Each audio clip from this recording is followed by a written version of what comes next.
Very good morning student. एक बार फिर हम लोग एक इम्पॉर्टेंट टॉपिक्स को लेकर आज के क्लास में चर्चा करने वाले हैं। बहुत इंटरेस्टिंग टॉपिक है सॉइल इरोजन। ये आपको पता है soil is a natural resource, ये हमारे लिए बहुत इंपॉर्टेंट है। सॉइल इरोजन का मतलब ये होता है कि मिट्टी जो है वो किस तरीके से खराब या बर्बाद होती है, उसकी फर्टिलिटी खराब होती है और उससे जो हम लोग फूड क्रॉप्स का जो प्रोडक्शन लेते हैं वो प्रोडक्शन कैसे कम होने लगता है। इस जगह पे हमें क्या करना चाहिए, किस तरह से हम इस प्रॉब्लम को ओवरकम करेंगे, जानना ये है।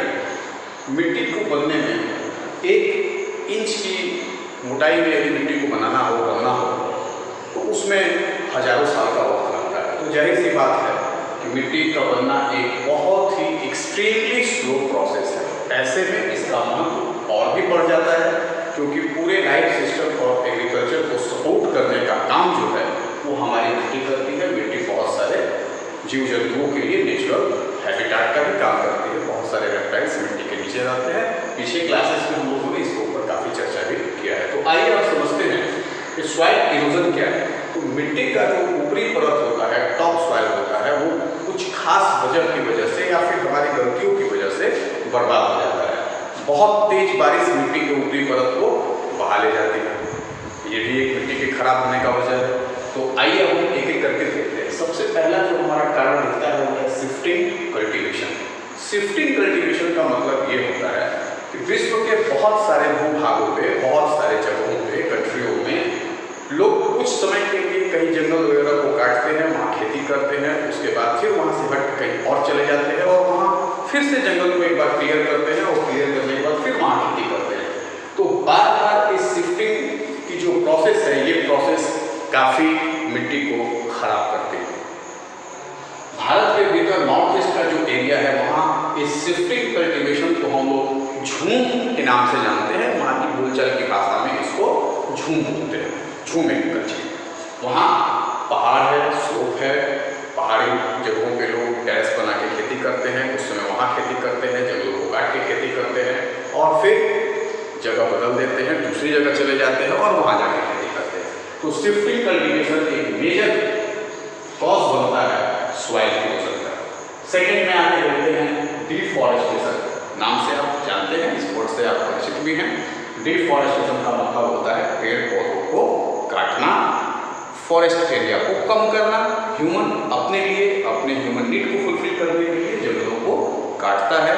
एग्रीकल्चर को सपोर्ट करने के लिए भी कभी कभी हम लोग जंगल को काट के वहाँ पे खेती का काम स्टार्ट करते हैं। बढ़ती हुई पॉपुलेशन डिमांड के अकॉर्डिंगली फुलफिल करने के लिए, फूड क्रॉप्स को लगाने के लिए भी ये काम हम लोग करते हैं।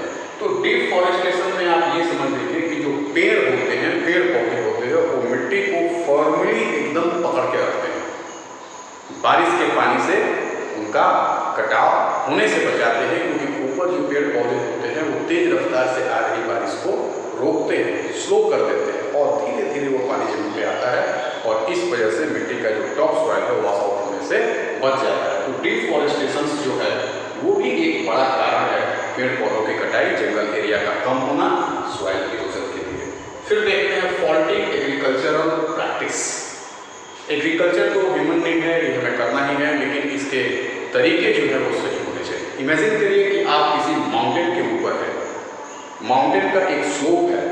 इस स्लोप पे यदि हम खेती इस तरीके से खेतों की जुताई करेंगे तो मिट्टी का कटाव ज़्यादा होगा।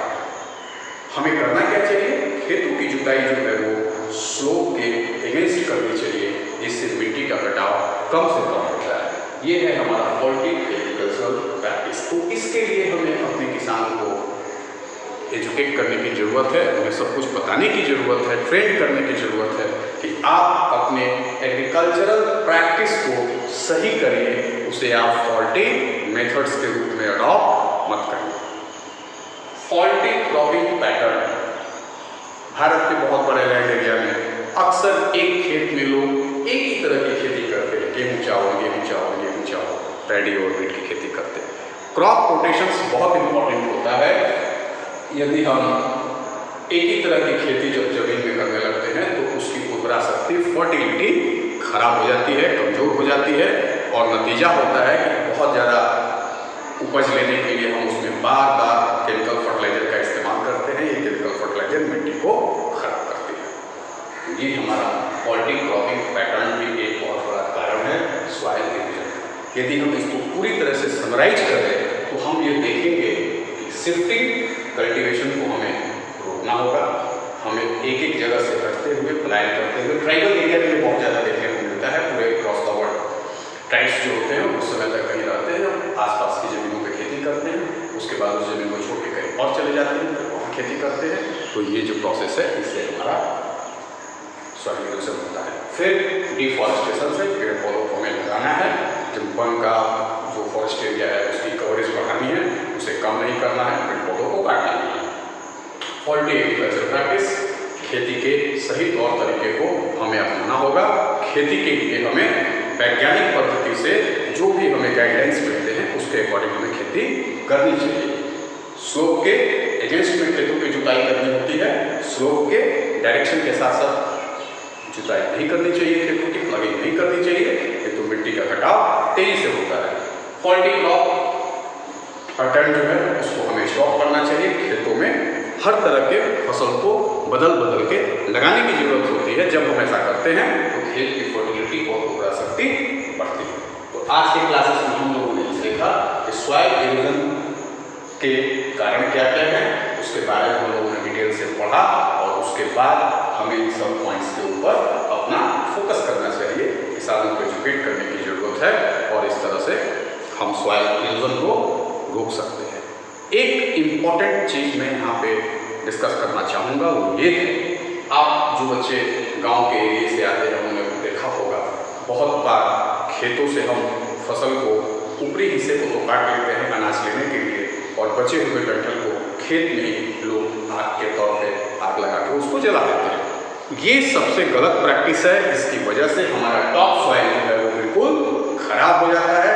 भारत में ये प्रैक्टिस पीछे 25-30 सालों में काफ़ी बड़े पैमाने पर बढ़ी है। इस प्रैक्टिस को देन एंड देयर स्टॉप करने की जरूरत है, इससे हमारा टॉप सॉइल खराब होता है। तो खेतों में डंठल वगैरह को जो हमारे फसल लेने के लिए हम लोग ऊपरी भाग के हिस्से को काट लेते हैं और बाकी डंठल को वहीं छोड़ देते हैं और बाद में उसमें आग लगा देते हैं, ऐसा हमें कभी भी नहीं करना चाहिए। यहाँ पे किसान को एजुकेट करने की जरूरत है। तो आज के लिए हम लोगों ने सॉइल इरोजन को कवर किया। इसे आप अपने बुक से पढ़ें, अच्छे से समझें इसको। अगले वीडियो में हम लोग एक और नए टॉपिक्स के साथ मिलेंगे और वो टॉपिक हमारा होगा, आप समझ लीजिए, कंजर्वेशन ऑफ सॉइल के ऊपर। यदि सॉइल इरोजन होता है तो सॉइल का कंजर्वेशन हम लोग कैसे करेंगे। लाइक अदर नेचुरल रिसोर्सेज हमें सॉइल को भी कंजर्व